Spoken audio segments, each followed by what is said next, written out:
You're listening to Civic Media. You can tune into any of our live shows on any radio station across the state with the Civic Media app. Find us in your phone's app store and listen anytime, anywhere. Good morning. Welcome to Matnair on Air. Jane Matnair, Greg Buck, and Calvin Mutinoff coming to you live from our home here at Radio Park in Racine. You can always join us. Call or text. The number is the same, 855-752-4842. You can leave a comment if you're watching on the live stream on Facebook, YouTube, and what used to be Twitter. Coming up in about 15 minutes or so, Civic Media's meteorologist Brittany Merlot joining us for a little weather and wine. Tell us what we can expect as we head into the weekend. It has got to be 30 degrees cooler today than it was yesterday. She was camping last week at EAA during a heat advisory. It was so hot. Way tougher than I'll ever be. Yeah. So Brittany Merlot joining us at around 10:20 after the 10:30 news. The Acme Packing Company's Paul Noonan will be here to talk all things sports. We'll end the show, as we always do, with This Shouldn't Be a Thing. Today it's the Terminator Bunny edition. Stay tuned for that. And just a reminder, join Pete Schwaba tonight for Nightlight from 6 to 8 p.m. Why? Some incredible guests tonight with Pete Schwaba's Nightlight. Yeah. Civic Media's Jimmy Koska. Oh, God, I could talk about him for all... The man, it does not stop. The popcorn pick of the week. Yeah. And then at 7:20... Let's move on to other things, Jane. Co-host of Civic Media's Matnair on Air, Greg Buck. Yes. Joining Pete Schwaba tonight at 7:20 on Nightlight. Listen as Greg makes attempts at humor. What do you know what you're talking? Well, are you talking movies? I think we're going to talk movies. They asked me about popcorn pick of the week, but I'm not listed for that, so I should. You got passed over. What you're doing now, people, is you're listening to a conversation that could happen off air, but it's not. It's going to be great. I love talking to Pete. We always have a good time. We have a lot of friends in common in the stand-up community. Yeah. He has a lot of my friends on his show, too. I'm always excited. I'm like, I know them, and they're funny. So it's going to be a great time. I love being on Pete's show, and it's a good way to – that show is a great way to wind down your day. It really is. But I will say, after Pete's show, Civic Media's programming doesn't stop. There are great shows after Native Roots are on, National Revolution is there, and those shows, all of those shows, whether it's Pete's show, our show, Earl's show. Earl's got a podcast. Earl's got a brand new podcast called What's Going On, and that leads me directly into what I wanted to say, which go to civicmedia.us/shows, and you can find all of our shows there. You can download episodes one by one directly to your device, listen to them whenever you would like. Or you can just simply go to your podcast distribution center of choice, and you can download our shows as a podcast as well. Subscribe to them, and that way new episodes are delivered directly to your device when they are available, as well as, you know, maybe giving us a 5-star review if we deserve it. If we deserve it. Because that helps with visibility and ratings. Absolutely. We'd appreciate it. Greg Buck tonight on Nightlight with Pete Schwaba. Be listening around 7:20. Check out the whole show. Starts tonight at 6 o'clock. Dan Schaefer mentioned this when he was on yesterday, and we didn't really have too much time to delve into it. Wisconsin Senior Senator Ron Johnson yesterday, he's not happy with a new measure that would kind of crack down on insider trading among our members of Congress. Yeah. Senator Josh Hawley drew up a bill banning the practice of, again, congresswomen being able to trade on insider trading. Josh Hawley drew up a bill banning that practice, but boy, that's landing with a thud, including from the president. Donald Trump on social media called Josh Hawley a second-tier senator, playing right into the dirty hands of the Democrats. I don't think real Republicans want to see their president, who has had unprecedented success, targeted. So, Rojo, we're going to play a little clip from Wisconsin Senior Senator Ron Johnson talking about this measure that would crack down on our elected officials from using their insider information to trade stocks. Calvin, can we play that clip, please, from Senator Ron Johnson? We make it very unattractive for people to step up to the plate and run for office or potentially serve in office. I tried hiring a retired CFO many years ago. Okay. This after the passing of the Stock Act. Would have been great. I could have had somebody really expert in international taxation, that type of thing. I could not find anybody willing to do it. So this piece of legislation, really, it's legislative demagoguery. We do have insider trading laws. We have financial disclosure. Yeah. Trust me, we have financial disclosure. The press pays attention to it. So I don't see the necessity of this. Of course. I can imagine all kinds of unintended consequences. Really? You could relabel this law, quite honestly, the Career Politician Protection Act, because it'll make it so unattractive for people to give up their business, sell it. They have to sell it? Mm-mm. Unless some ethics committee says, oh, no, there won't be a conflict of interest. I mean, there's when we pass a tax law that lowers tax rates, we all benefit. It's just an inherent issue. When we pass tax cuts, we all benefit. It's just inherent. Jane, that may be the greatest 1 minute, 15 seconds, the most impactful, full of confessions I have ever heard. I mean, really, honestly, I don't know if I've ever heard in such a small amount of time so much just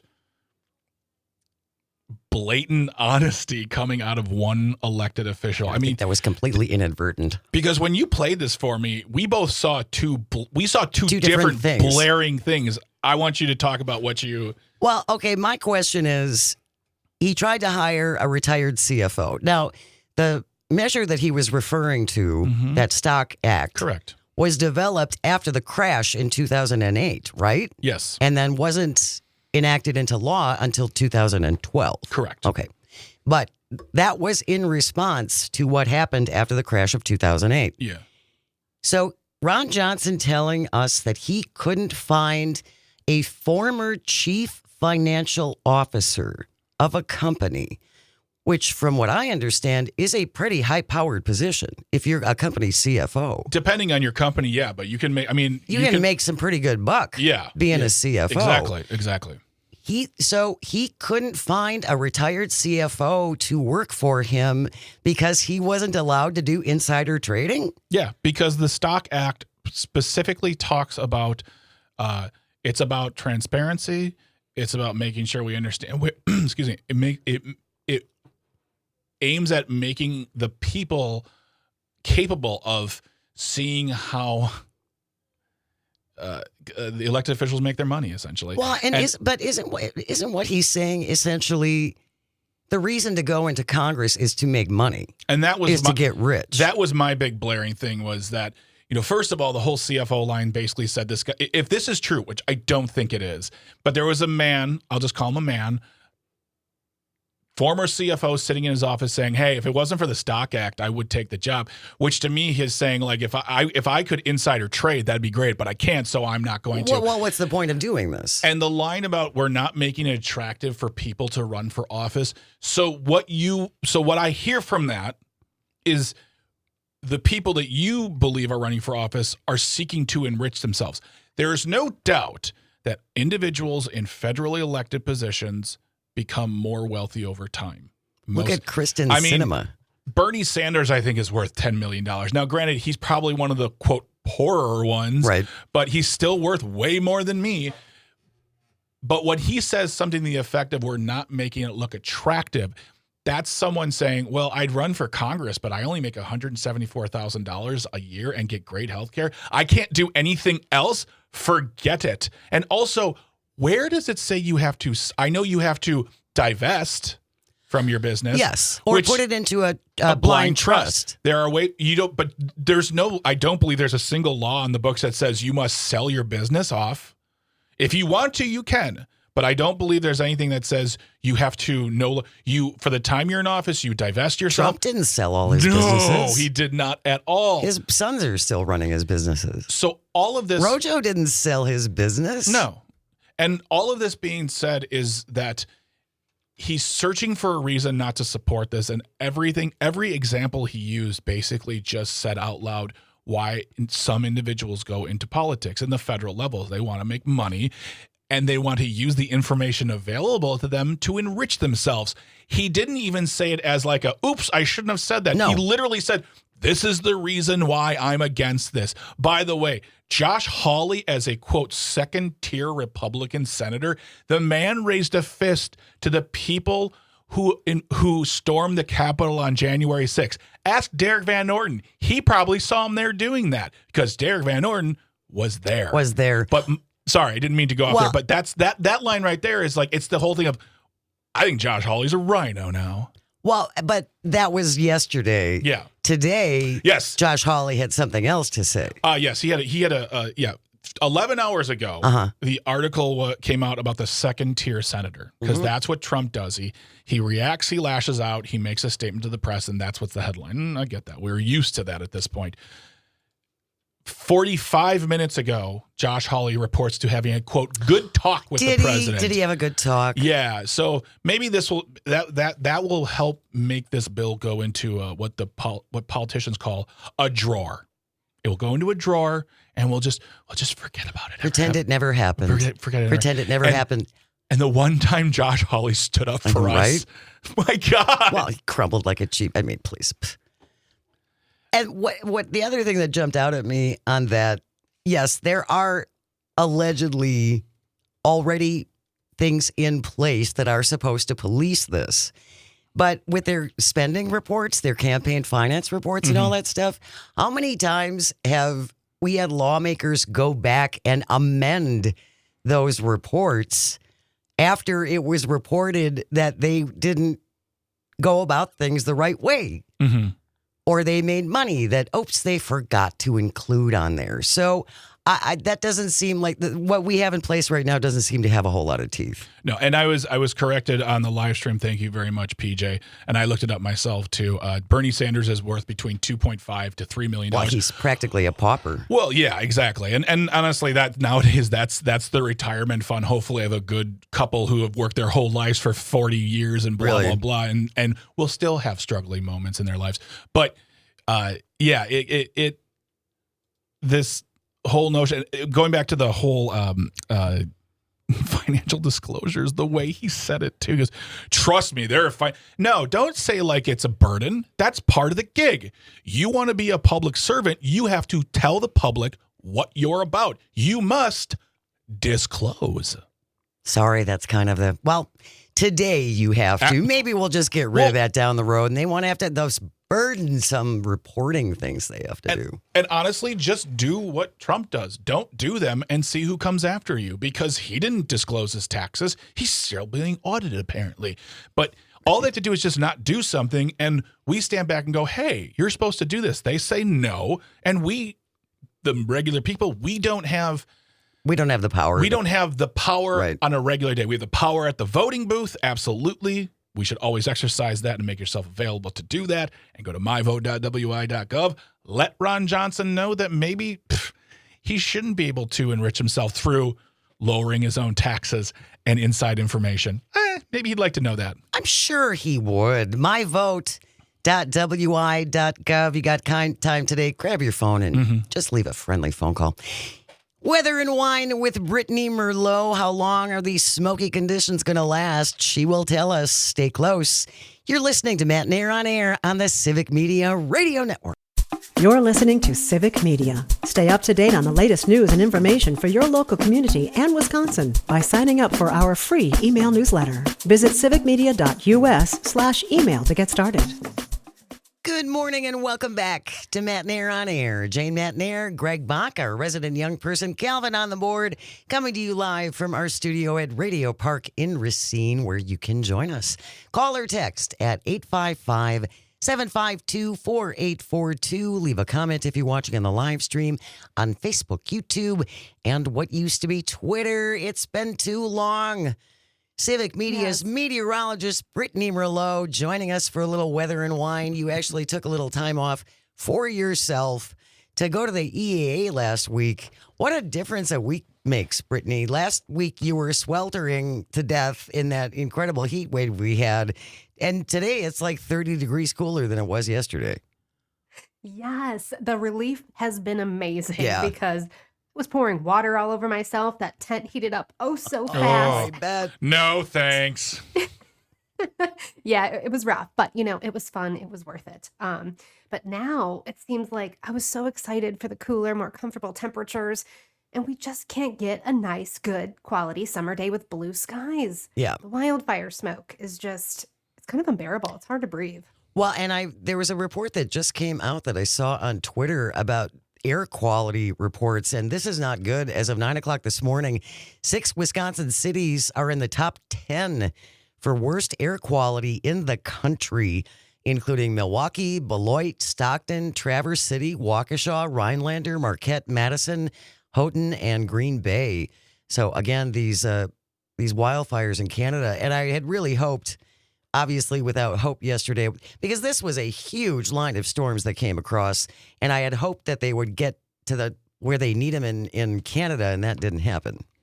No, it didn't. Eastern Canada is expected to have some rain coming up soon, but Western, Central, not so much.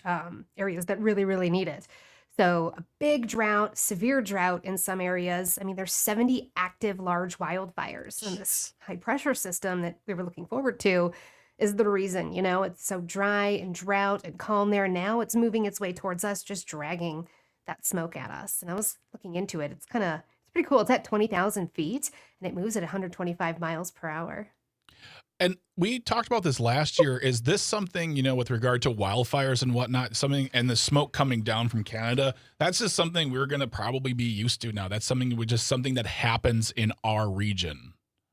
Yeah, so that's the new norm. Yay! We signed up for this unknowingly. It really is. And I was chatting with the Wisconsin DNR earlier this week, and I was asking the same thing. How unusual is this, And the one thing that she was like, it's earlier, it's bigger. Yep. Yep. Yeah, she's like, usually we send people over there to help. We're doing that now. Now we've got more already. And it's just, the efforts are just ongoing. And their season runs till September, wildfire season in Canada. So we've got a ways to go. Yeah. Was it 2 years ago or 3 years ago, the first time that smoke moved into Wisconsin? Because I'm 65 years old. That had never happened before. I had never seen that happen before. And now, as you said, Greg, unfortunately, apparently this is just going to be an annual thing. Yeah. Yep. That was 3 years ago. It started creeping into parts of northern Minnesota about 10 years ago or so. But the fact that it's moving further south, more and more frequent, Illinois is starting to see it more and more often. It's becoming the normal here. Yeah, it's not fun. It's just very off-putting. I know, because it's essentially it's newer, I don't know how to say this. Yep. I don't forget that it's happening. I think what I thought was, I was expecting it a few months ago, maybe like in May and June, and it didn't happen. So I thought, oh, okay, well, maybe it'll not that bad. Good summer. And then I walked outside. I'm like, oh, it is misty, foggy, weird outside. And it can just really happen any time during those months. Yeah. So a lot of these fires were actually started by lightning strikes. So their storm season started up, lightning strikes in the woods. It's a remote area. They can't get to it. It's just blows out of proportion. You've got the winds up there, tons of trees and stuff. And even today, now we're not in a bad fire risk, but up north in our north woods, a moderate risk. Versus everywhere else, nothing. What do we got coming for the weekend, Brittany, as far as weather-wise across the state? Well, I hope the smoke will be gone by Saturday. Fingers crossed that it will be out of here. It'll for sure be gone by Sunday. I can guarantee you that. And comfortable temperatures, mid to upper 70s as we close out the week and into the weekend. Dry up until about Monday night. I think there's a chance for some showers and storms far north. And then Tuesday, a little bit more likely. Monday and Tuesday were more widespread here for us. But no immediate 95s coming our way or anything like that? Ooh, well, she's they're not behind saying that. Yeah, next weekend. Next weekend, it's going to be back into that high heat, high humidity. All that is going to definitely return. So this weekend, comfortable. Next weekend, you'll be sweating again. So enjoy it while we got it. The weather 180. Yep. I don't know why you ask that question every time, Jane. You never like the answer unless it's like mid-December. Like, are we going to get 95 days? No, it's December. You're fine. Great. Enjoy bone-cracking cold instead. But no, yeah, I just feel like don't ask the herald of the weather gods, Brittany Merlot. It'll never be the news you want. That's right. I just refer to her as the herald of the weather gods. I love it. Here's the good news, though, with the humidity. Ladies, everyone, you age slower. It's better for your face and the wrinkles in the skin. There's your positive. There you go. She said that looking at me. That's okay. She said No, ladies. I She was looking at me, but that's okay. Men, we just get old and withered over time, and we take it because that means we had a good life. Brittany Merlot is Civic Media's meteorologist. She joins us every Thursday for a little weather and wine. Thank you so much, my friend. Really appreciate it. We will see you next week. We have news coming up next, and then we're going to talk all things sports with the Acme Packing Company's Paul Noonan, except yesterday's game that never happened. We're going to pretend that was just not a thing. You are listening to Matt and Air on Air, coming to you across the vast, statewide, countrywide. Pick us up around the world on the app. We are the Civic Media Radio Network. Good morning and welcome back to Matt and Air on Air. Jane Matt and Air, Greg Bach, Calvinator on the board, coming to you from our studio at Radio Park in Racine. Join us. Call, text. The number is the same, 855-752-4842. You can leave a comment if you're watching on the live stream on Facebook, YouTube, and what used to be Twitter. Maggie Dawn today, 4 to 6 across the network, has a great show, special about cryptocurrency. Oh, my goodness, yes. It's going to be fantastic. Maggie's talking with Professor Brad Rettler. He is the author of Resistance Money, so they're going to kick around the basics of crypto, which I think all of us need to learn about, including me. Yeah. And then in the 5 o'clock hour, Maggie talking with Professor Richard Painter. Really, I follow him on Twitter. Yeah. Former ethics attorney for George W. Bush, breaking down the potential government corruption and manipulation of cryptocurrency. Going to be a great show today with Maggie. Tune in 4 to 6 across the network. Joining us right now to talk all things sports except for yesterday's game, which never happened. Paul Noonan is here from the Acme Packing Company. Good morning, sir. How are you? Hey, good morning. Happy to be here. And yes, that game did not exist. Yeah, we're just going to pretend it didn't happen, or we're going to follow what the current administration and. Well, I proposed an idea, Paul. First of all, I don't know what game you're talking about. It was Monday, Tuesday, Thursday. Wednesday didn't happen. I feel this is me, and I would like to propose this for baseball. If you take a series but you don't sweep, whatever losses from that team, like the Brewers lost yesterday, see, I said it, I grow, doesn't count against the total standing count. So, like, they're still ahead 2 games because even they took the series, and that's what's important. They didn't win yesterday, but they still took the series. Therefore, they get the total victory of what it was sweep. It's simple mathematics, everybody. Do you understand me? I can go with that. The other That's kind of... The other way to go, Paul Noonan, that we were just talking about is we're just going to be like the Trump administration and say they won. Yeah, Brewers won. They just won. Pick it up, yeah. You know, Greg's idea is actually how the Savannah Bananas do innings. You get 1 point for scoring more runs in an inning than the other team, regardless of how many runs you actually score. And so the last inning is always close. The last inning runs count. So, like, you can only get up by, I think, a total of 6 maximum, and then runs count. That thing is crazy. I like all the rules they have. That's hilarious. Baseball should adopt some of them. But, it's interesting you bring up the Bananas really quick because that's what a player, I believe, for the Phillies used them as an example when they were very upset about Mr. Jacob Misiorowski going to the Hall of Fame. I'm not the Hall of Fame, sorry. The All-Star game. He was like, this is the Savannah Bananas out here. I'm like, really? It's 5 games is a short amount of time, but it's not the Savannah Bananas. He's not like coming out on stilts. Yeah, exactly. I bet he could. Stilts, so. He's already 6'7". He kind of is on stilts. Yeah, exactly. Right. So the Brewers are on fire. I mean, before yesterday's loss, they had the best record in baseball. And I've been saying this, and it's been a few weeks since the last time we spoke. Whether it was you or J.R. Radcliffe or myself or other Brewers fans, and in March, we had a much different outlook on what this team would be doing. And I understand there's still another half of baseball to be played, but this is surprising, exciting, but like, wow, okay. Yeah, I think it's also important to state that this also isn't lucky. One of the ways we track luck in baseball is the team's underlying differential in runs scored. And the Cubs have been sort of dominating that in the National League for the entire season. And the Cubs are good. Yes. Throw that out there.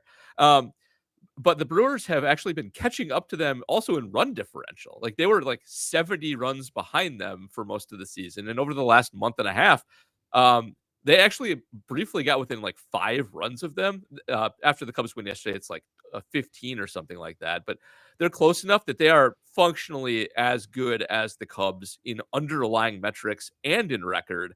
And so, like, they're not like this, like, scrappy go-getter anymore that's chasing the big bad. They are their own big bad. They are on par with every other good team in baseball, Yankees, Dodgers, anybody you want to throw out there. And they've just hit a lot of just wins in terms of player development, getting Andrew Vaughn and turning him into something really special from the White Sox has been just a revelation to fix first base for the time being. Sal Frelick has turned into a legitimately dangerous outfielder from like a little tiny scrappy guy. Honestly, the best team in baseball at turning little tiny scrappy guys into actual offensive forces is the Brewers. I'm not really sure. There's no other team like them. Like, nobody else has this. Their offense is a meat grinder. The only weak spot in it really is Joey Ortiz, who's frankly not even that bad and still a defensive whiz at shortstop. Just and pitching, of course. Like, the Cubs have made some trades up to the deadline to get some pitching because they've been sorely lacking. They really only had 3 starters. The Brewers have like 10. On the pitching side, the Brewers are the best team in baseball. They have so much depth. They have so many guys who throw 100. It's ridiculous. So this is a true force of nature, and they're real. Like, the one thing I could say to every Brewers fan out there is this is a real contender. This is the best contender they've had in a long time. And, they've been good for like a decade now. This is one of the best of those teams. So this is when I'm going to defer to you for your expertise, because you're talking analytics, and that's one thing I wish my brain could understand, because when you're like, run differential, I'm like, yeah, they run when they hit the ball. But what is the change? Because this is not a matter of, oh, the bats woke up or the pitching is good, because as you just stated, this is a combined team effort. And this is work by Pat Murphy. This is work by the front office. This is work by Mark Antanasio as the owner. What changed in those few months where we were literally saying this will be a 500 baseball team, and then whatever, and we'll take it. Not every year can be great, but to what seems like being called like the Red Hot Brewers right now, what changed as a team to make this happen? When they started the season, so it is, I think, mostly offensive driven. Their pitching has been good, but if you remember at the start of the season, like 5 starters were hurt. So one thing that changed is those guys got healthy. Woodruff is back and pitching well. Like, they added Mizorowski, who's like adding an ace. It's basically like trading for an ace without giving anything up. But more than anything, they had a bunch of holes in the offense to start the season. Their third base, remember Vinny Capra made this team out of camp. One of the worst players in baseball this year. Vinny's fine, but they've actually, like, Caleb Durbin has come on, and he's not the greatest player ever, but he went from third base being a black hole to being slightly better than average offensively. That was big change number 1. Isaac Collins is statistically the most valuable hitter on this team. A guy who literally came out of nowhere, who my good friend Spencer, who's on our podcast, actually really liked and I should listen to more often, and has made it so there's really no holes in the outfield. And the acquisition of Andrew Vaughn. So they had pretty good first base production when Rhys Hoskins was healthy, when Lauer was healthy. But Vaughn, that getting him was a steal. Like, I don't know if people know how good Andrew Vaughn has been. It's only been 16 games, I think, with the Brewers. 16 games, he's basically been the best hitter in baseball. Like, he has played at an MVP level after spending his entire career with the White Sox and being basically terrible. Sometimes these things are like little small sample size, like, oh, he'll probably turn into a pumpkin next week, and maybe he will. But one thing I really like to do is steal players from awful teams. The Rockies and the White Sox are 2 of the worst organizations in sports. Yeah. And if you look at like Andrew Vaughn's profile, there's a chance this might actually stick, because he had a big problem swinging at pitches outside the zone with the White Sox. He swung at about 36% of pitches outside the zone. The Brewers have got that down to 22. And when he swings at a pitch in the zone, he makes contact 90% of the time. Wow. And it's hard contact. So with the White Sox so far this year, which he played most of the season with, he struck out 43 times and he walked 7 times. With the Brewers so far in his 16 games, he's struck out 7 times and walked 7 times. So he's walked as much with the Brewers in 16 games as he did with the White Sox the entire first half of the season. I think they actually may have fixed him for real, which never happens midseason. We made him a real boy. Seriously. Well done, Geppetto. If you're just joining us, we're talking to Paul Noonan on Matt and Aaron Air. He is the Acme sports writer. And also, I've been meaning to do this more often because, yes, you have a podcast, Milwaukee's Tailgate Brewer Podcast. It is a great breakdown of all the news of the Brewers, and it helps me because I love baseball, but the numbers and the statistics, the stats and all that kind stuff of hit me in the face sometimes. But you guys make it very digestible, and I appreciate that. So go and find that where you find your podcast. And it just feels like right now there's not something that can make this team fall apart immediately. Like something can happen, there's no doubt. But like I feel like so many years before that, it's like, oh, the pitching falls apart. That's why you fall apart. Oh, the hitting falls apart. But what you're saying is like the puzzle pieces are coming together, and that's much more exciting. So much great things to watch over the next few weeks. Yeah, and what I love about this too, I think, is that the season started off just kind of like, we'll play. It's not going to be great. Yeah. It'll be fine. But then to see them turn into this, it's really exciting. It is. It really is. And there's so many surprises, and nobody projected them to be this good. No preseason projection had them this good. Some of them had them as fringe playoff contenders, but they've just had so many things work out. I think it's really a testament to their player development and the front office that they've managed to create this depth and just create so many winners like Isaac Collins and get Frelick into a spot where he's actually a dangerous hitter. Like they really seem to know what they're doing at this point. Paul Noonan is our guest in the time we have left. Paul, let's talk a little bit about the Packers because Packers training camp is underway. It's been kind of exciting so far. There's been a good amount of drama. So Elton Jenkins is going to likely play center this year after playing mostly guard, some tackle. He's kind of the Swiss Army knife of the offensive line. He is not happy because centers are paid less than guards and tackles. And he did just get a new deal a couple of years ago, but he wants more money. So we'll see if they do anything there. But he did report and is playing, which is good. But the offensive line has been made to run a couple of extra laps so far in training camp. They have had some issues. Rasheed Walker in particular. Hopefully they get that together. And also want to mention Nate Hobbs is a cornerback that we acquired from the Raiders in the offseason. He is likely to be our starting slot cornerback, the guy who covers the little guys that run in the middle of the field. He's been tackling people too hard. He may have it's been kind of a love-hate thing. They told him to calm down, but keep an eye on him as a potentially like hard-hitting enforcer type once the season actually starts. He officially did not cause running back Marshawn Lloyd's injury, but he unofficially maybe sort of did. And so Hobbs is a guy to keep an eye on. He's a pretty good player historically. He's good for the Raiders. He's good in the slot. But you may have a bit of a character on your hands with him once the season starts. And honestly, the Packers, I do think, benefit when they have at least one or two guys on the defense who are sort of unreasonable thumpers. So, don't hurt your own guys. That. It's going to be the name of my album, I think. Unreasonable Jane Thumpers. and the Unreasonable Thumpers. I like that. There's potential there.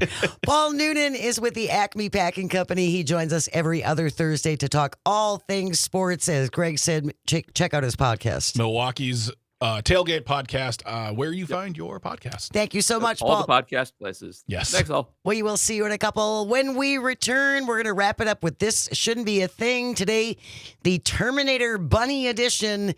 Stay close. You're listening to Matt and Aaron on Air on the Civic Media Radio Network. You're listening to Civic Media. Find the latest news, information, and archives of all your favorite shows on the Civic Media website, civicmedia.us. Good morning and welcome back to Matt and Aaron on Air. Jane Matt, Greg Bach, Sweet Cal B coming to you from our studio at Radio Park in Racine. Join us, call or text at 855-752-4842. You can leave a comment if you're watching on the live stream on Facebook, YouTube, and what used to be Twitter. Tomorrow is the 1st of August. I hate to be the one to tell you There's that. like too many emotions happening right there. I mean, it's the classic thing. Well, I think State Fair starts today. It does.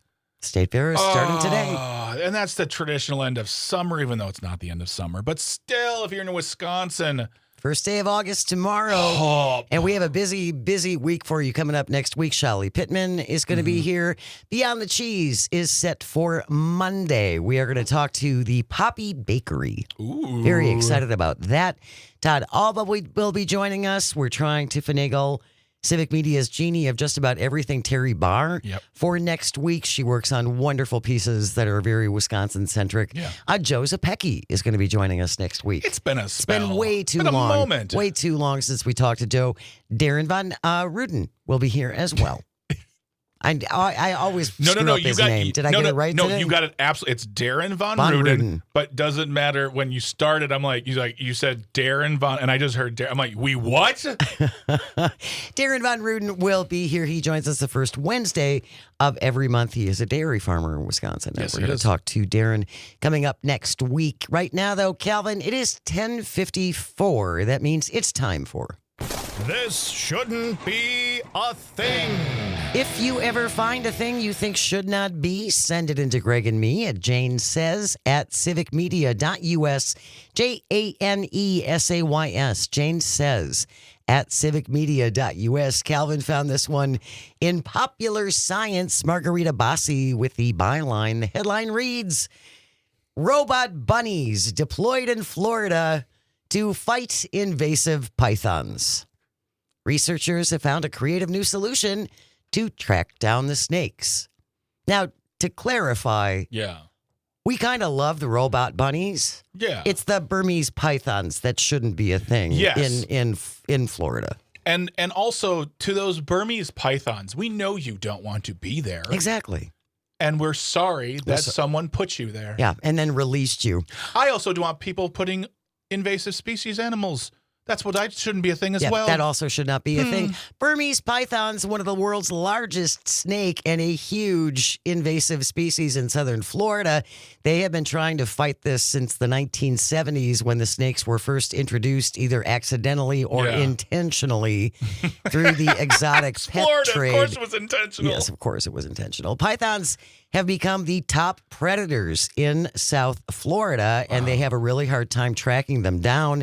So they're coming up with creative ways to lure them out into the open, and by creative, they are using robot bunnies.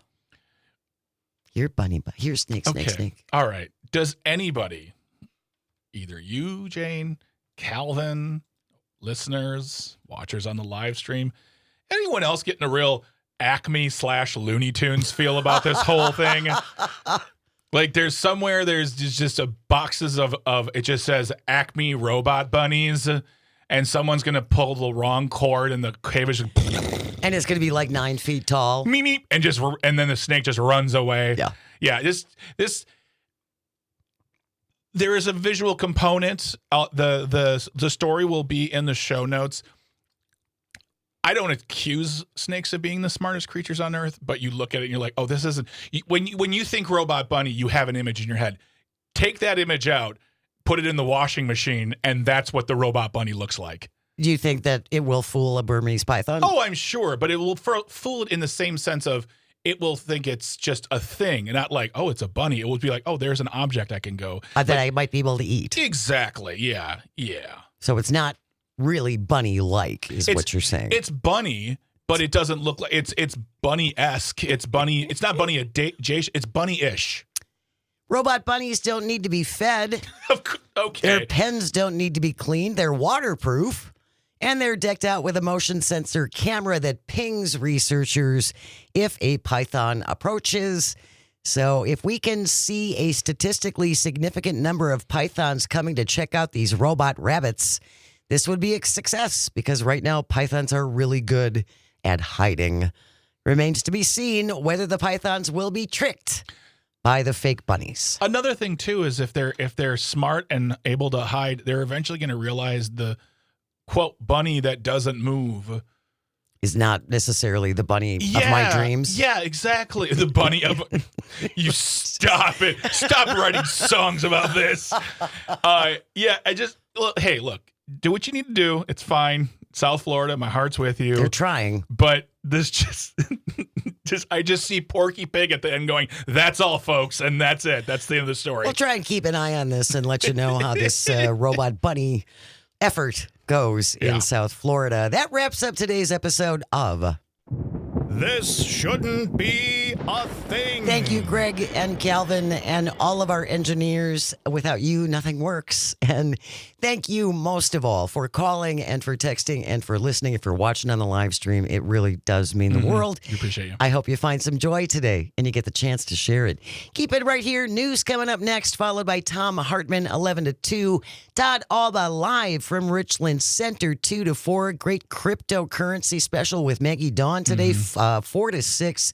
And then Pete Schwaba, 6 to 8. Greg's going to be on tonight with Pete. Check that out. You're welcome. Keep it right here on the Civic Media Radio Network. We will see you tomorrow. The national news cycle never stops, but it can be hard to find news about your local community. Civic Media is dedicated to providing quality local and state news coverage across Wisconsin. With the Civic Media app, you can get notifications about local stories that matter to you and your community. Find the free Civic Media app in your phone's app store and choose notifications from the menu to tell us what kind of news you want to hear about.